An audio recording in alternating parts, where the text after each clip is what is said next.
Alors bonjour à tous et heureux de vous retrouver en ce lundi 1er, ça y est le 1er juin 2020, 17h, 14h du Québec. J'espère que vous allez bien. Saviez-vous qu'il y avait un supervolcan en Équateur? Moi je ne le savais pas. Le supervolcan Chalupas se trouve en Équateur et sa prochaine méga éruption effacera l'Équateur des cartes. Et on demande souvent aux scientifiques si le volcan de Chalupas, situé au sud-est de Cotopaxi, éclatera d'une manière qui pourrait effacer l'équateur de la carte. On peut voir ici le fameux flanc nord du volcan, Quilindana, vu de l'intérieur de la caldeira du volcan Chalupas. Chalupas est situé entre les provinces de Napo et Cotopaxi, à environ 80 km au sud-est de Quito et à 35 km au nord-est de la ville de Latacunga. On peut voir ici sur cette carte. Localisation de Chalupas dans le carré rouge. Ici. Donc, il est situé sur la crête de la cordillère royale des Andes équatoriennes et son nom vient de la rivière Chalupa qui coule dans la partie sud du volcan. Où se trouve le Chalupas? Il est situé entre les provinces de Napo et Cotopaxi, environ 80 km. Donc, on peut voir ici. Et Chalupas, c'est un ancien volcan. Aujourd'hui, ses restes ne se trouvent qu'au bord d'une grande dépression appelée la caldeira. Des preuves géologiques suggèrent qu'avant la formation de la caldeira, il y avait une accumulation de centres éruptifs étroitement liés qui devaient avoir éclaté simultanément pour générer l'effondrement. La structure la plus notable de ce volcan est alors sa caldeira, qui correspond à une dépression elliptique d'environ 17 km de diamètre et qui a été découverte en 1979 par le géologue espagnol José Manuel Navarro. Au centre de la caldeira s'élève le stratovolcan Quilindana, 4870 mètres. Et comment et quand la caldeira de Chalupas s'est-elle formée?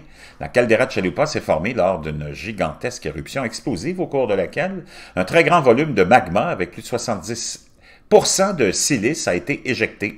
Après avoir évacué tant de magma en si peu de temps, le plafond du réservoir magmatique s'est effondré, laissant une dépression à la surface. Donc l'éruption de Chalupas s'est produite il y a environ 216 000 ans. L'éruption était très importante et a laissé deux dépôts. Le plus facile à reconnaître est un dépôt d'écoulement pyroplastique, nuage chaud de gaz, de cendres. Donc, on se retrouve avec l'éruption très importante à laisser deux dépôts. Le plus facile à reconnaître est un dépôt d'écoulement pyroplastique, nuage chaud de gaz, de cendres, de pierre ponce qui descend du volcan, près de la caldeira, et dans la vallée interandine. On peut le trouver de Riobamba au sud de Tombaco au nord et atteint des épaisseurs allant jusqu'à 200 mètres près de Latacunga. Ce type de gisement, en raison de ses caractéristiques et de son mode de formation, est appelé ignimbrite, selon la récente étude de Bablon et de ses co-auteurs en 2020. La fameuse ignimbrite Chalupas couvre une surface approximative de 3150 km² et a une épaisseur moyenne de 25 à 35 mètres, ce qui permet d'estimer son volume entre 80 à 110 km². L'autre dépôt de cette éruption est une couche de cendres trouvée sur le côté équatorien et entre les sédiments au fond de la mer. Ce dépôt est associé à un énorme nuage de cendres formé à partir de cette ignimbrite et est classé comme co-ignimbrite. La co-ignimbrite couvre une zone beaucoup plus grande que l'ignimbrite, mais avec une épaisseur beaucoup plus petite. L'isopique de 1 cm, c'est-à-dire la zone de plus de 1 cm d'épaisseur, couvre 1,6 million de km², soit 6 fois la surface de l'équateur.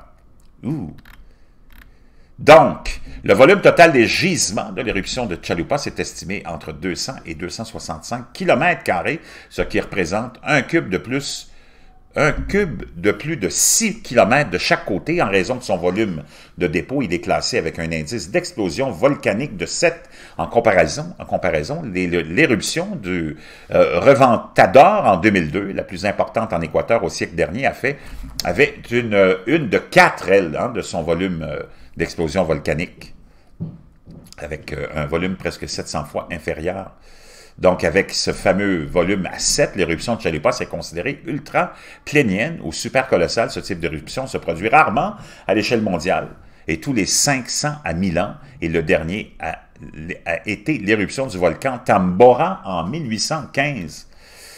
Chalupas est le nom de l'ancien volcan qui s'est effondré après une grande éruption il y a 216 000 ans.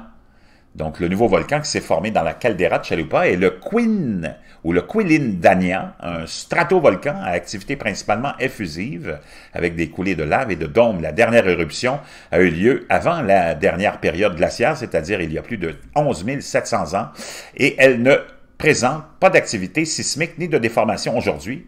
Pour cette raison, il est considéré comme éteint ou au repos. Mais est-ce que c'est possible qu'il y ait une nouvelle super éruption?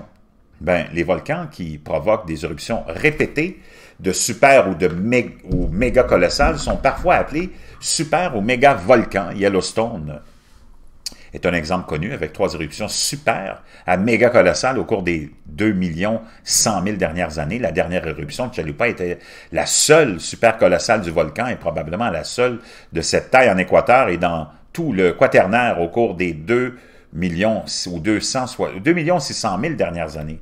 Chalupas n'est pas comme Yellowstone, il pourrait ne plus jamais faire une éruption super colossale. Et comme Yellowstone, si Chalupas devait éclater, ce serait très probablement une éruption effusive du volcan Quilindania et par conséquent n'aurait pas un impact majeur à l'échelle régionale. Donc, cet article a été publié pour la première fois en espagnol. Donc, quand même, toujours assez inquiétant ces supervolcans, mais ça ne nous avance pas plus dans l'information. On ne sait pas si il pourrait éclater et si ça pourrait être vraiment catastrophique.